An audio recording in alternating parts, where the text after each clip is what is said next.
All right, Chipola Nation, here we are with Coach Greg Franklin of the Lady Indians. How you doing, Coach? Good, Dr. Brian Craven. Fantastic, fantastic. Got a big game coming up Wednesday. We're hosting Pensacola in the Milt. How's Pensacola doing this year? Pensacola is really good. A lot better than past years. Penny's kind of building it slowly, as she should. She's gotten better players in there, longer, athletic. They got 4 kids 6'3" or better inside, so they're going to pose us some problems on the interior. The guards are quick; they can shoot it. It's not going to be an easy win. Right. I can tell you that. Right. They're top 20 team for a reason, as well as everybody in our league's top 7 or 8. Yeah.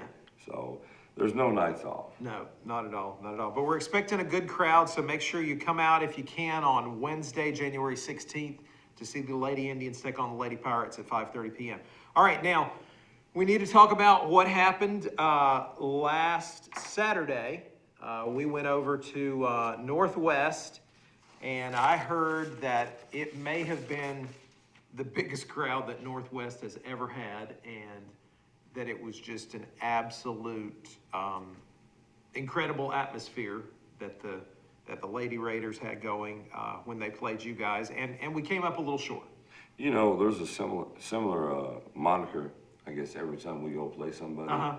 That they have their biggest crowd ever. Right. It really is. I mean, I tell our kids that this is most people's World Series, Super Bowl, Grand Slam, whatever you want to say about it. But I truly think that develops our kids over time to get tougher. They did have a great crowd. We played. We played good enough to be in the game, but we didn't take things away. We were slow to things in scouting that we had that we wanted to take away, and we were slow to them. I think it's a growing thing for our kids. They learned. We watched the film on Sunday at my house. Had a little food and try to nourish them back to where we're fine. Right. We're fine. They shot 70% in the first half. You're talking about Northwest? Northwest shot 70% in the first half. Our best player, not best player, but one of our leading scorers, our leading scorer, played about 3 minutes and played 8 minutes for the ball game. Tay Sanders. Yeah. And then we were 7 for 18 from the free throw line. That's hard to win. And I can't change that. No, you can't. But we can change the behavior of Tay not to get in foul trouble, but you had to get in the gym and shoot free throws. Right. For us to win. And that's cost us 2 ball games. We're 16-2, and free throws have cost us 2 ball games. Right. And we were pretty close in the Tallahassee game. I mean, we had some issues with free throws down the stretch. So as a coach, except for just putting them on the line at the end of practice and making them shoot 100 free throws, what else? What goes into becoming a better free throw team? I guess I need to get with Willie Spires and get him into their heads or something. I don't know, but I'm just saying, it's contagious. One misses it, and we have the #1 3-point shooter in the country, and now she misses free throws. Yeah. It's one of those things, a little contagious, but the only thing I know to do is repetition. They're making 200 free throws a day now, but past that, I'm not real sure. I'm not. Well, anyway, I'm sure we'll get it figured out. So a little misfire there at Northwest Florida State, and but I do like where we're at, though. Absolutely. I really do. They're supposed to be #1 in the country, and we're there, and we had the ball with 33 seconds to go and down 3, and we decided to take a step back 3, which is coaching, which I should have done a better job. Right. But I do like where we're at. Even all the things that went on and the deficits we had to overcome. I still like where we're at. Okay, good. We're 3rd in the state poll, which just came out today. We're 9th, around 9th in the national NJCAA poll, and then there's something called the Massey rating, and we're 7th, and you just showed me that on your phone, and it looks like every Panhandle Conference team is in the top 10. The top 5 or the top 7. I mean, five schools in Florida are in the top 7. Good And then gracious. Pensacola's right there at number 19. Right. I watch Pensacola and I'm thinking, if you're 19, I'm worried about number 18 real bad. Yeah. Because they're really good. Yeah. They are. Wow. She's done a really good job getting that program going back up. Yeah. So anyway, a fantastic showing from Florida in the national polls. So we host Pensacola Wednesday, then we head down to Gulf Coast on Saturday, the 19th, and our biggest rivalry. And what do we got to do to maybe steal one from Rooney down in Panama City? You're not in the conference championship type talk until you steal one. And I say that to my kids all the time. I like our chances going down there. I think we have to execute, and I think that the game against Northwest Florida will prepare us to go down there and do what we need to do, because it showed us, hey, you have to make sure that you understand the scouting report. You got to take things away. If you make them audible from what they want to do, then let's see what they can do then. Right. We didn't do that against Northwest, and I think our kids understand that now. And with that understanding, I think going forward down on the road down there, I think we'll be fine. Okay.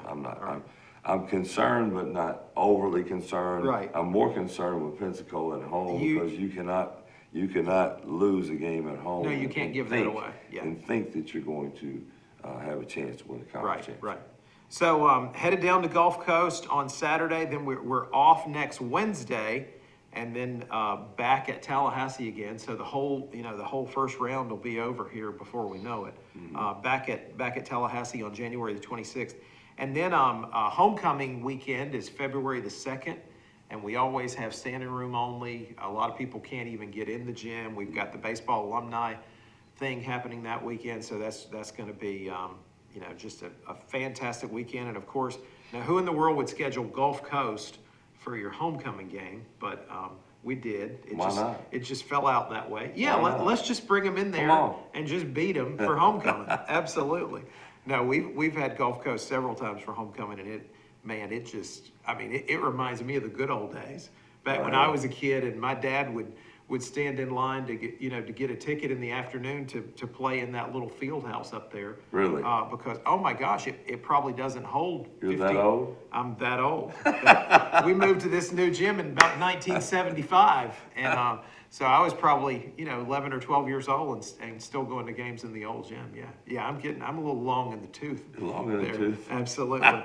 But Gulf Coast has always been a fantastic rivalry, and we love it, and it puts people in the seats, and it keeps people really interested. Well, Coach, how are we doing injury-wise, and how are we doing in the classroom? Classroom was really good this past semester. We got all of our kids are scheduled to graduate in spring. Injury-wise,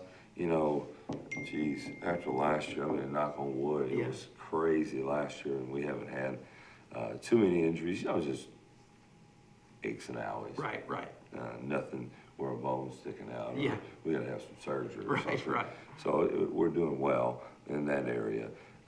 But, at the drop of a hat, just here and there, somebody zigs and somebody zags, and we're in trouble. Yeah, absolutely. So let's all keep our prayers up and Yeah. knock on wood. Whatever we got to do, don't split poles or whatever it is. Right. Let's don't But we're do it. pretty solid right now. Solid right now. Yeah. Okay, good. And they're taking care of business in the classroom because, as we said before, the goal here is to advance past Chipola, to get your degree and be able to go and play on at a higher level. Absolutely. And I say this in recruiting all the time. If we don't get it done here and get a kid where they need to go or are excited about where they're going, I'm not going to be able to go back in that area and recruit another kid. Exactly. And I'm selfish a little bit, and it sounds selfish, but that's how we keep our lifeline going here. In terms of winning basketball games and getting kids to where they want to get. And I say this over and over again, we have the best support system in the country, Bonnie Smith, Amy Myers has been a wonderful help for us, just making sure these kids are taken care of and whatever they need, special circumstances and things like that, we always cater to it. We're always there for them. And the faculty, if a kid's missing a class, I know within 5 minutes, email me, Right. text me, call me. If a kid hasn't done something like a log on, or I get it just like that. Right. It's crazy. And I love it. That's great. Yeah. Oh, no, that's what And we need. my assistants do a great job of staying on top of it.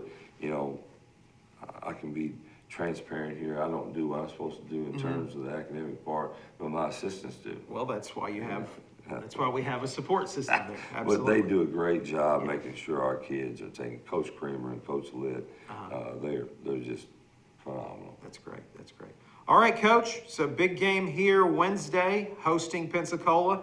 Tips off at 5:30, and we're looking for a big crowd in the Milt again. Good luck. Absolutely. All Thank right. you, Dr. Brian Craven. Thanks, Coach.